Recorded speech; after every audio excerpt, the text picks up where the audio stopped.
Kibble or raw? It is a huge debate and there are so many pros and cons for both. So in this video, I am going to enumerate the different pros and cons of each one and give you all the tools you need to know in order to determine what's good for your dog. Now let's start with kibble. The first thing I don't like about kibble is that it is highly processed and the cooking process of how things are done. Now if you think about it, in order to combine protein and fat and carbohydrates, it has to be extruded, it has to be cooked at a very high temperature. And whenever we cook things at very high temperatures and we press things into little pellets, we can see that that already isn't the best nutrition for our dogs. Whenever we cook things at very high temperatures, what we do is render a lot of the nutrition pretty much void, and we have to dehydrate the ingredients, and that might not be the best thing for our dog. The second thing is lack of animal protein. As we always say, you want to be paying for meat, you want to be paying for chicken, you want to be paying for lamb, and you want to be paying for good quality, human grade even, meat sources. What we don't want to see is a lot of the pea protein, tapioca protein, or any other protein within the recipes. And kibble companies have become really savvy, and they now put all the protein sources in your kibble in order to make up for protein imbalances or protein deficiencies. So if you see pea protein in your kibble, maybe that's not the right one for you, because again, what you want to be paying is for animal protein. The third thing I don't really understand or like too much about kibble is the very long shelf life that they have. Now, if you think about it, if you buy something from your local supermarket or your local Costco or whatever, you will see very long shelf lives for different products. And you ask yourself, how is it possible that something I buy today is going to be okay in a year's time, in 2 years' time, or even beyond? What are the chemicals? What are the preservatives? What has to be the chemical composition of this quote-unquote food for it to allow to be consumed 2 years down the line and to not go bad? That cannot be very good for our health in humans. So it is going to be the same for your dog. I mean, with kibble companies, a 6 month, a year, 2 year shelf life is really long. And so you have to ask yourself, what are they putting in the food in order for that food to be able to be consumed 2 years down the line? Is that really the best thing for your dog? The fourth thing I don't like, and this has to do more with pet parents than anyone else, and we run independent pet shops and we see this all the time, and this is the lack of variety. Once you get told about a food, or once you start feeding your dog a particular food because Cookie might be really fussy, or because you just want the same recipe every single time, your dog is always getting the same recipe. Your dog is always getting the chicken recipe or the lamb recipe or the salmon recipe, and you do not deviate. And the notion, if you think about it, that one single protein, one single bag of food is going to do you and your dog forever without adding any variety whatsoever to their diet. So having the different variety and the different nutrients and minerals for different animal proteins and for different proteins altogether, the notion that this one bag of food contains everything your dog needs is a bit silly in my opinion. So if you are doing kibble, I would rotate the meats. I would rotate among 5 or 6 different meats.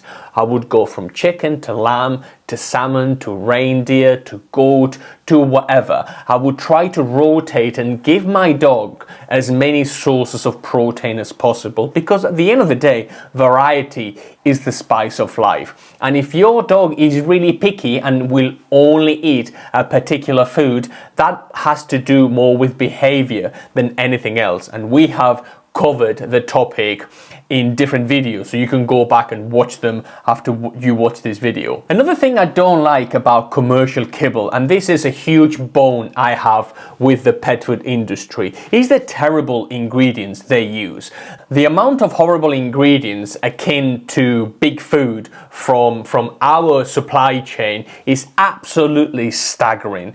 The amount of companies that put wheat gluten in dog and cat food, or corn gluten meal in dog and cat food, the amount of rice, of wheat gluten, the amount of sugar and sugar derivatives that gets put in dog and cat food, your barleys, your natural flavors, your poultry proteins, things that are extremely vague, things that aren't very good for your dog or cat, and things that sometimes your dog or cat cannot digest altogether. Things like sugar or things like wheat gluten is extremely hard for dogs to digest, and for cats, obviously being obligate carnivores, it's really hard for them to get everything they need if you give them too many carbohydrates. Well, the same has to be said for a lot of the commercial kibble you see these days, especially the veterinary prescription diets that contain some of the ingredients we hate in dog and cat food, let alone kibble. So the biggest drawback, in my opinion, of kibble tends to be the horrible ingredients that certain manufacturers put in the kibble. So if you are going to feed kibble, you absolutely can, and obviously is still the most used way to feed a dog or a cat. You have to do your research and find a really good high meat, low carbohydrate choice for your dog or cat. Another drawback I don't really like is the health issues that are a result of feeding kibble for a very long time. If you think about it, right, anytime you give your dog kibble, you tend to feed them a little bit more, unless you are extremely strict and you adhere to portion size. And this is something we see all the time. A lot of the more chunky monkeys that we get in our branches or whenever we do consultations is of people who give their dogs or cats too much to eat. And it's really hard sometimes for us to not put more food down or to give bigger portions to our pets because they seem to enjoy it a lot more. And if you think about it, kibble is dry, and because it's dry, you tend to overeat a bit more. If you eat crisps, if you eat something ultra processed, you tend to overeat. They tend to have more empty calories. This is going to be the same, especially if you give your dog or cat something with a lot of filler, a lot of carbohydrates. Those carbohydrates are then going to be converted into fat, into extra adipose tissue. So it isn't the best thing. Another thing that I have noticed over the last however many years is that things like chronic dehydration really do play a part, especially in cats when it comes to renal failure, but as well in dogs. If you think about it,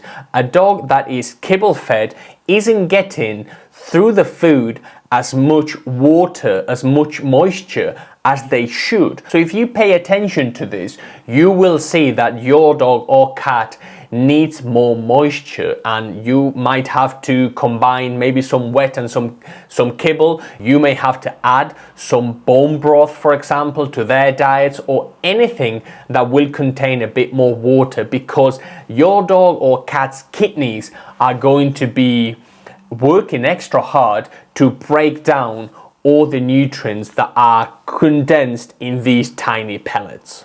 Among some of the pros of kibble is that, one, it's widely available. You can buy it whenever, and again, it does have a very long shelf life, and that has to be a good thing.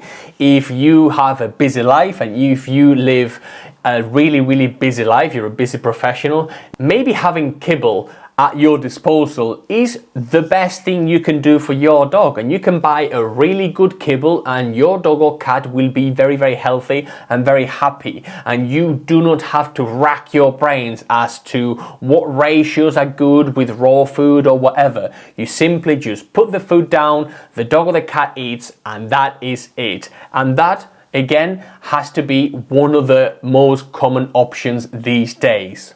Another really big pro has to do with price. I mean, the price of dog and cat food these days is really, really high. Whenever you think about it, fresh food is more expensive, it's much more expensive than dry food. So if you are operating on a tight budget, then maybe yes, kibble has to be the right choice for you. Well, how about raw food? What are some of the pros and some of the cons of raw food? The first thing is that it's minimally processed. It goes bad really, really quickly. And I absolutely love that. Once you have thawed the block of food, then it does perish quite quickly, and that is a very clear indication that the food is fresh, and that is wonderful because we know that fresh food is a lot better for us, so it will be the same for our pets. So the fact that yes, it has been processed because it needs to be processed and frozen, but it's minimally processed, that is a very clear indication that this food is a lot healthier than something that has been cooked sometimes up to twice at very, very high temperatures. And this raw food is going to have a lot more nutrients and minerals and is going to be more alive, as it were. The second pro I see is that it is more biologically appropriate, bioavailable. If you think about it, a dog or cat would eat whole prey if they were left to their own devices. They would hunt small prey, and that is what we mean by more biologically appropriate.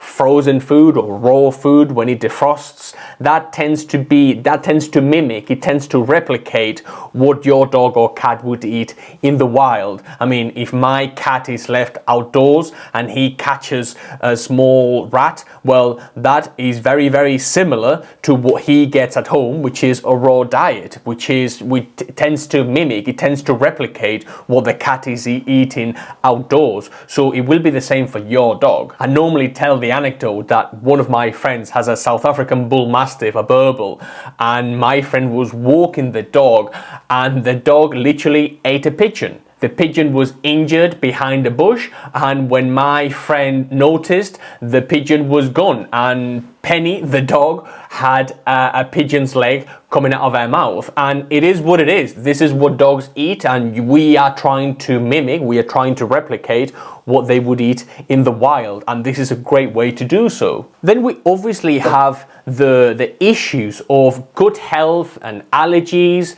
and things like diabetes, pancreatitis, and all these health issues. Whenever we transition dogs from kibble onto raw, we see that a lot of these diseases tend to go away.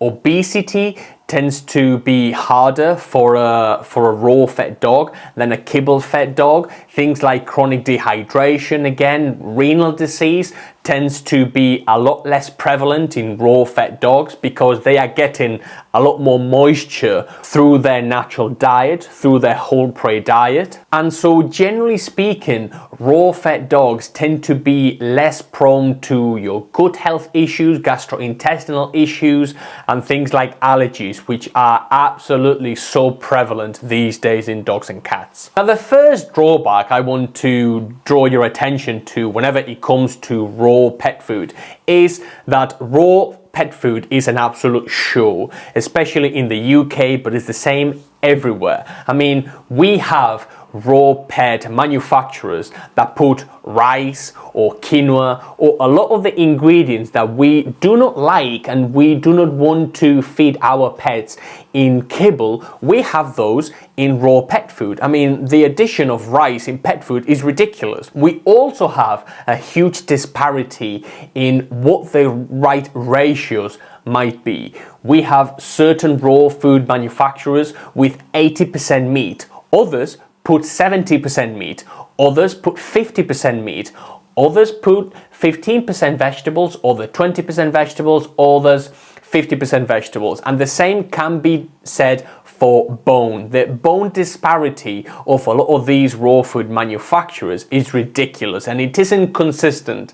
Some put 10%, some put 15%, and some don't even display the right amount of bone or bone at all in their recipes. And that, in my opinion, is a recipe for disaster. So the fact that no raw dog food is standard, is the gold standard for how to feed your dog or cat is really, really worrying, in my opinion. Another thing that no one really talks about is who is checking these raw manufacturers. I mean, who is checking they are using the best cuts of meat?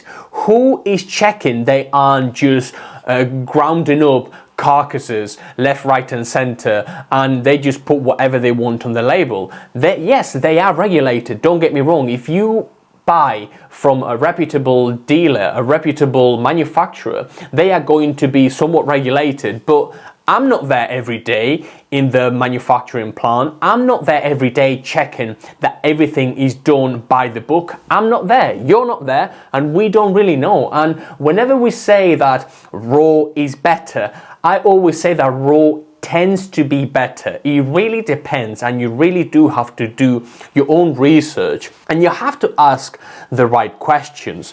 How much meat is good? How many vegetables is good? How much bone is good? And all these things need to have careful consideration on your part before you start raw feeding. And once you start raw feeding, you have to keep your checks and balances, and you have to do things correctly, which leads me to another point. A lot of people, and this happens all the time in our branches, do not do raw feeding correctly. They haven't got a clue. They do not have a clue. They don't feed any offal. They don't feed any liver. They don't feed any bone. They don't rotate the meats. They simply just feed the dog chicken breast or chicken mince or whatever. And the amount of people who haven't got a clue on how to do it is absolutely staggering. If you want a free download of what food is best for your dog, you can download the guide down below. So before you actually get to grips with raw pet food, you do have to ask yourself, am I doing things correctly? Am I doing things by the book? The amount of conversations that we have every single week, and we try to teach people how to do raw food correctly. Do your research and try to learn as much as possible. Another drawback tends to be that is really not the right option for people with busy lives. If you think about raw pet food, it has to be bought, it has to be stored correctly. You can't just leave the food out all day, every day, because that might attract other parasites, or you might not be able to do things correctly, and that might incur in the possibility of salmonella or any other bacterial infections, and you do have to be careful. And so if you are always out the house and you have a really busy life, then raw food is not going to be the best for your dog. One of the companies we deal with, and they are a massive company, their sales rep says that yes, raw pet food, he understands is the best for his dog. However, he is a sales rep and he travels up and down the country all day, every day, so he cannot feed his dog raw. So he has chosen the best possible kibble, and the dog is fine, and the dog is very, very happy, and the dog seems to be very, very healthy, especially being a French bulldog, which tend to be quite delicate breeds. But anyway, if you are a busy professional, then kibble might be the right option for you. Another issue that we see all the time is that it's more expensive. It's definitely more expensive, and especially if you have more than one dog. The thing nowadays with raw pet food and some of the subscription services is that they have really racked up the price.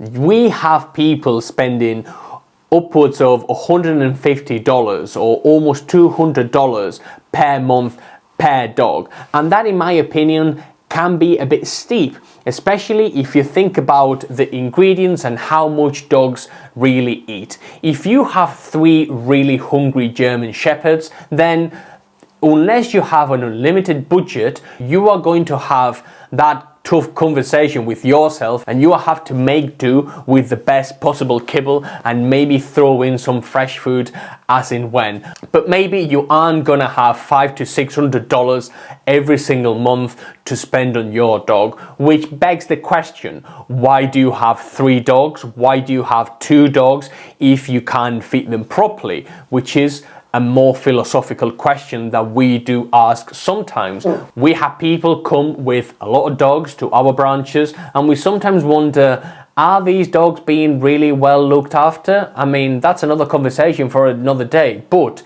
if you have a few dogs, it is incumbent upon you to be able to provide them with the best possible diet you can afford. Ultimately, people get extremely tribal whenever it comes to raw or kibble.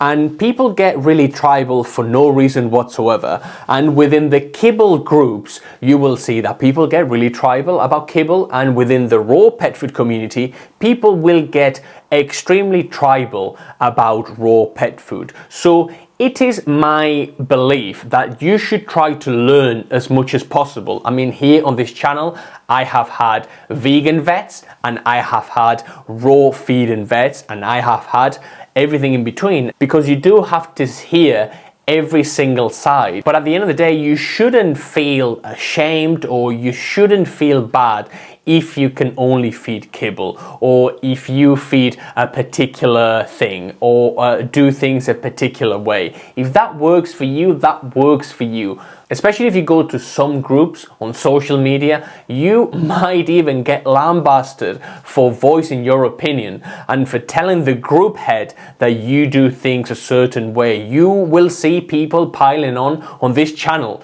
I do this way, and why are you telling me not to do that? Everyone has their own opinion, but at the end of the day, it comes down to what is the best for your pet with the resources and the knowledge you have. Now, we actually had someone who knows a lot about kibble and raw and the main differences and the pros and the cons of both. And so if you want to learn more and you are hungry for information, that in my opinion, you should always be hungry for more information, I would highly encourage you to watch that video right now.